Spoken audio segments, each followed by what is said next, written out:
In this video, I wanted to call attention to some girl groups that I have been worried about, as there's unfortunately quite a lot of girl groups I like and are in unfortunate situations. I hope by giving exposure to the situations, more people may lend their support to those girls. Without further ado, let us talk about K-pop girl groups that I'm worried about. Let's talk about how FROMUS is actually the first true HYBE girl group, not NewJeans, not LE SSERAFIM, FROMUS9, and also the most neglected HYBE group by miles. It's insane how 17, their label mate from Pledis, got such a huge push from joining HYBE, but FROMUS has to beg on Bubble and viewers for comebacks and monitoring of live comments. The way HYBE hid these girls in the basement for a year after they got hate comments due to bad monitoring from Pledis is so wrong. The girl groups in HYBE had multiple comebacks a year with long music show promotions, yet FROMUS has to be in the basement for years at a time, despite being 1, profitable, and 2, the girls wanting to work. The fact that we keep having to go years with silenced members unless they say something concerning on Bubble or Live, and the public outrage forces HYBE to give them a comeback is just horrible. I hope the girls aren't forcibly disbanded because the year gaps between DM to Stay This Way to Me Now to Supersonic were genuinely concerning. I believe they'll disband both times because of their radio silence. Supersonic is smashing in Korea right now with top 20 in all daily charts, but HYBE only allowed them 1 week on music shows, no performance video, and no content on YouTube. It's so insane to think they've never toured or gotten paid in 6 years, and it took them 5 years to get a light stick. The girls also filmed and edited their own content because the company just refuses to. Like Pledis, you're doing all that for 17. I know like FROMUS and 17 are not the same amount of profitable, but like FROMUS still makes you money, so at least some of the money that you make from them invested back. Again, it's actually disgusting how HYBE is treating them, especially when we know they do make money. I do hope FROMUS can leave Pledis as 8 when the contract runs out, because they have so much potential to keep growing and are literally so interested in being a group. Like, look at them on stage, they're like so happy. Like the university festivals right now that FROMUS are doing as like the best thing I've seen as a flower in years, because their girls are performing a song that actually like they actually got to come back and they're performing it and promoting it and they're so happy on stage. Like, why couldn't we get that before, and why did that have to happen after so many bad things happened and the girls had to demand a comeback? I'm glad most of the members stayed together as a group, but those renewals didn't really alleviate any of my previous concerns. First of all, it's nice that Kep1er are staying together, but nothing in WayV attitude towards those girls has changed. I used to think WayV was just incapable of doing a good job with creative direction and promotion, but that's clearly not the case. I want to clarify, I am not saying Zero-Base don't deserve those things by saying what I'm about to say. I just think Kep1er deserves those things from the company as well. Zero-Base have been getting consistent comebacks, much more consistent than Kep1er's, and those comebacks had much better creative direction in concept photos, music videos, and cover art. Kep1er have been pretty much relegated to text as album covers for their entire career, while Zero-Base clearly has covers with more care put into them, with Cinema Paradise and the text on the previous comebacks connecting. There's a vision for them which isn't there for Kep1er. Kep1er hasn't gone on a variety show in a very long time, while Zero-Base are frequently on them, and even am seeing some mainstream music shows like Countdown, Music Bank, and Music Core. This could be tied to popularity, but Kep1er sales and general public attention going down is also related to lackluster promotions. Their sales have been slowly declining, and the longer the girls stay in Kep1er, their solo careers lose value because Kep1er the group is being largely forgotten in the industry.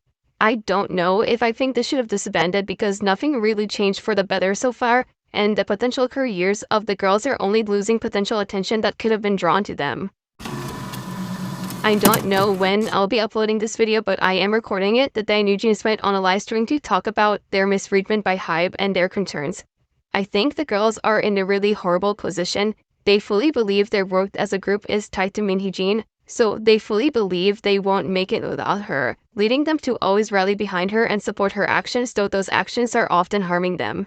Minhyejin put them in the bad graces of most HYBE artists, fans, and employees by attacking them through leaking inside information, accusing plagiarism on trying to start a coup. So it's obvious to me why Minhyejin was demoted from CEO. But for NewJeans, it's hard to understand why a person who was, from their point of view, responsible for making him successful and debuting them would be demoted from CEO. Min definitely doesn't care about the girls as she claims she does, and it is very much obvious by the way she has used them as a shield every step of the way. She tried to leave HYBE with them because of her ego and finances. She literally is actively risking their career by involving them so heavily in her personal issues with HYBE.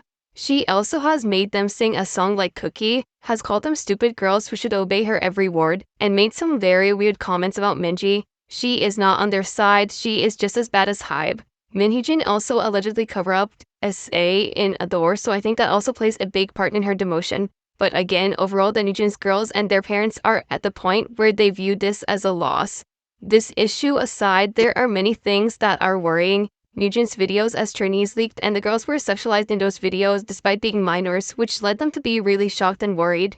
Following the issue with Min, a lot of stuff in HYBE don't like the girls, and the girls themselves implied they're being ostracized by other artists, though Min has stated she wants nothing to do with any HYBE artist she said she wants I-dle and LE SSERAFIM to have nothing to do with NewJeans, so I guess be careful what you wish for.